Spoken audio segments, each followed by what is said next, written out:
Hello, this is Crypto Conscious. I'm Timothy. This is Wesley. I am Greg Matthews, Micro Guy's son, and yeah, we're just here to talk about gold coin and cryptocurrencies. okay. Well, I've got a few years' knowledge of researching cryptocurrencies, and then I've got about 8 or 9 months of knowing Greg Matthews, Micro Guy, your father, and so I know a bit about gold coin, and I understand that you're an owner. You're an owner of gold coins. Mm. Yeah. You and Greg. Would you mind telling me a little bit about your stake in the game?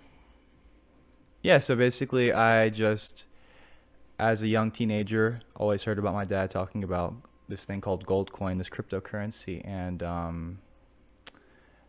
it inspired me to invest in the cryptocurrency at a pretty early stage.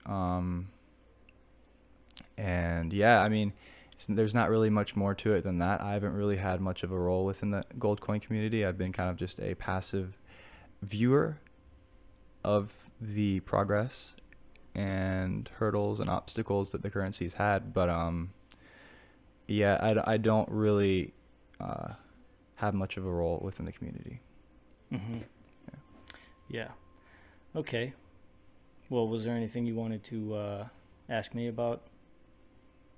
Yes, yeah, sure, definitely. So you're familiar with Goldcoin and you are inspired by Goldcoin, and I would love to know exactly what makes you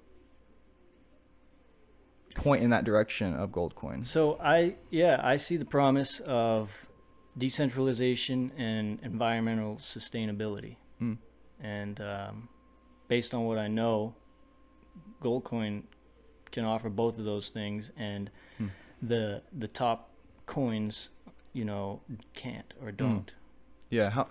So you said you've been within the crypto world for a few years now. What was your introduction to cryptocurrency? Just like everybody else, I heard about it in 2012, and we were always talking about it at work. Like, is it a bubble or is it not? Yeah. Um, I started just like everybody else. I wish I invested sooner, and Mm, then in 2017, after it crashed, I thought, well, okay, maybe now's a good time to invest. So that's when I mm. started like putting a little bit of money and energy into it Okay. after the crash. So did you have any financial success with that? No, no, I've Oh, made okay. like no gains. I'm probably a little bit in the green at Mm, this point, but I mean, yeah. I look at a lot of different coins because they're all different and what they promise. Mm, And to be honest, there's one that sticks out to me. It's called Harmony, and I think the ticker is one, ONE, and it's um, up there on CoinMarketCap, like under 200 ranking, I think. mm, And I look through their technology, their programming and coding and whatnot, and it's obviously over my head because I'm a musician, videographer, and bug farmer. But yeah, I feel like I've heard Greg talk about Goldcoin, so I know what I know from him for the most part, mm, and it sounds promising. mm, But I feel like, well, how many coins are there out there that I don't know about that are very promising? mm, And so, you know, this thing about gold coin being valuable because of the name, sometimes, yeah, that's it. Like brand recognition, right, and marketing, and what sticks in people's minds, and then gets momentum because of the masses, because of mm, some kind of appeal, or like it's memorable or something. mm. So yeah, I don't know where to put my money I don't want to put all my eggs in one basket, so I've got a little bit of investment in a bunch of different coins. Yeah. I think that's probably a smart thing to do. Yeah. Yeah, cryptos for me, like I don't really have a full conceptual understanding of them, and it's like when I talk about them or when I hear other people talk about them, it's like I don't quite understand the whole thing really all that much. I don't really understand how it is superior to fiat currency, and it's just it's hard for me to understand that for some reason. And I feel like I'm not alone with that. I feel like a lot of people are in that boat and they don't really quite fully understand it. And I don't really know how to educate people on that, like exactly, because it's such it's very complicated, I feel. Or maybe I'm understanding that. I think there are simple aspects to it. One, you know how many coins there are. There are this many Bitcoins. There are this many gold coins. There won't be more. Mm-hmm. And that's totally different from fiat currency because they've been like printing it and manipulating and controlling it. And so that's one thing. And the other thing is transaction fees, where if you have a global network that is lightning fast, then anyone in the world can access it and then send money across the world without paying a high fee, like a wire transfer fee or whatever, where it has to go through these middlemen. Right. So it eliminates the middlemen. I see. I don't really care though. For some reason, like I don't really care about that. I don't know what it is, but like I'm like, screw it. I'm just going to use my bank account, just used US money. It's easier. Like it's just the easiest way of doing things. And that's like, fair. It's got to be convenient. It's got to be accessible. And Yeah. it can't be some convoluted thing where you have to go through a long process. And in my experience, it has been very frustrating to access cryptocurrencies. And I mean, just like going on to an exchange and then trying to link my bank account so I can even buy coins. And then I'll successfully link my account, and then they tell me that, well, you're in the United States, and so you can't buy Bitcoin from our exchange in the United States.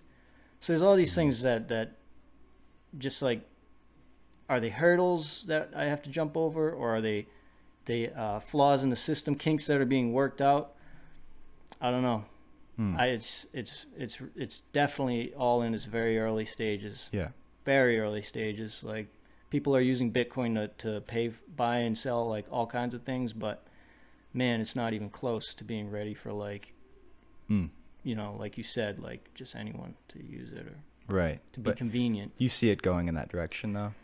Yeah, hopefully. Yeah. I can see that. I think that, like anytime there's been a new invention, it's like it takes some time to take off and takes some time for adoption. And I guess I just probably am too blind to see that within cryptocurrencies, but because most people probably are, it's only the visionaries, I think, that actually are able to see, those things taking off. But yeah, because I have heard some crypto visionaries speak before, and they're inspiring, and they are definitely, it's like a motivating thing for sure. But sometimes I do find myself being skeptical of them. Yeah, I mean, they're wrong sometimes, I think. Yeah, it's hard. It's hard sometimes to really be able to have confidence with things like big choices like that. What do I invest in? Like, those are tough choices for people to make, and like anyone I feel like that can help inspire people to go in a certain direction, I think that's a good thing. And I think that there will probably be quite a few people on here that are able to convey that to the viewer. And I really look forward to hearing some more people to talk about cryptocurrencies that are much more knowledgeable and inspiring than myself. But yeah, I definitely look forward to that for sure. Well, yeah, I think in today's world, it takes a really good product for people to get on board because of all the controversy and skepticism. And it's like, I think it's good that it's so hard to succeed in this world. It's like a filter for all the shitty things. It's just like the best just kind of just go through the. Yeah, I mean, people in a lot of ways aren't stupid. Yeah. You know, in a lot of ways where the masses are ignorant to what's going on behind the scenes and everything. And we can talk all day about that, you know, especially with crypto, because so few people understand it, and they're like way ahead of the game, and the banks are ahead of everybody, you know, and they saw things coming and prevented it, and most people don't even have a clue about that, right? But but yeah, I mean, they've got to get everyone's attention. You know, anyone who wants to succeed can't just do it totally behind the scenes. They have to have an end product for everybody, and they want people's attention. And that's how it's always worked, was like you're just sort of feeding them your attention, and that's how they grow. And that's why you have major companies putting their name on sports arenas, like just all the blank space in the sports arena is filled with brand names, right? And growing up, like, what the hell? That doesn't tell me anything about their product or interest me at all. And and then I understood that it was like literally just giving something your attention. You're feeding it. And I'm not exactly sure how that works yet. It could be because you see Visa so many times that you every time you watch a soccer game, it's on the freaking scoreboard. So you've seen it enough times that you, in the back of your mind, know that Visa is big. They're a big deal. Yeah. You see it. So I don't even, you know, I whether I have a Visa card or not, I know that. And so something in that process is how they've been succeeding. Right. But, you know, I don't fully understand it. Yeah. Yeah, I see that. Yeah, it's like with technology and all these things, it's like impossible to really even see where it's going, and it takes some faith, I think, to really, I mean, choose to invest in cryptocurrency. It does take a little bit of faith for people because they don't really know what's happening. You know, it could go away. Cryptocurrencies could just disappear, but I think that's probably pretty low chance of that happening. But I guess there's always that other crypto that can surpass the crypto you're choosing to invest your money in. And I think it's really important for people to see why gold coin is something worth their money and worth investing in.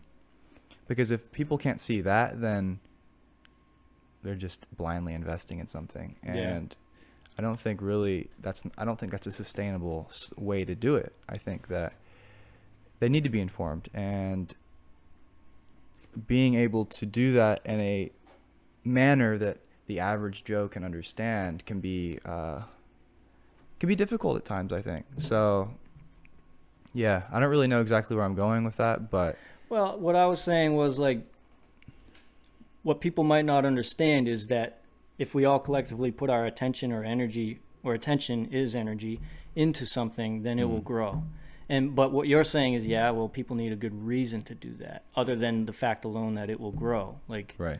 You know, they can't just blindly put their attention into something. They have to know that it's safe, or that it's the thing to feed. It's like it's the good wolf. It's not the bad wolf, because we've been deceived so many times on, oh, this is the good wolf, and we're really feeding the bad wolf.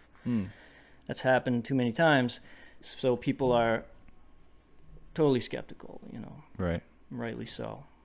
Absolutely. 100%. And I guess that's really our mission with this podcast, is to help everyone understand cryptos from an easier point of view, and a more, easier, I guess, way to understand. Yeah, I mean, we kind of want to get down to the bottom of it and find something honest and transparent and trustworthy and secure and free. Freedom. Sovereignty. Those are good things. Yeah, people are starting to wake up to the fact that they have a choice, you know, that you can't just like regulate my body or my mind. You know, government is like controlling the mind. govern, and ment is mind, mental. And Mm. so that's just one way to look at it. You know what I mean? Like, everything is mental, Yeah. and control is literally mind control, any type of control, because everything is consciousness. Mm-hmm. So Yeah. I think control personally is like this illusion, you know. Oh, I'm controlled. That's an illusion. Yeah. In some ways, in so many ways. Yeah. Or I have control over you. It's all about like tricking your mind. And Yeah. I'm kind of getting on a tangent, I feel like, but I like it. I feel like it ties in. It's important. This is the spiritual tie-in that we want to bring into cryptocurrency. Yeah. Because, yeah, it's like you can't hold it in your hand. Mm-hmm. You can't. I mean, you can have a wallet that holds it digitally, Yeah. but it, in a way, it's got this energetic quality, you know. Yeah. So. Yeah, definitely. Cryptos for me, like when I think of them, I think of like this alien technology. It's like, it's kind of weird. It seems like it's from somewhere else. Like, I don't know exactly. I mean, I definitely feel the connection with spirituality and cryptocurrencies. I can, for some reason I do have a sense of that being a thing. It's like, yeah, it's an interesting thing. And, I really do look forward to learning more about cryptos, and yeah. Mm-hmm. All right. Well, I'm excited. I'm looking forward to it. Me too. And the last thing I would say is that the U.S. dollar gets its value from our belief in its value, because it's not backed by gold. It doesn't have intrinsic value. And so belief is a powerful thing, I think. So. Yeah, it is. And I believe this is going to be the best cryptocurrency podcast on the internet.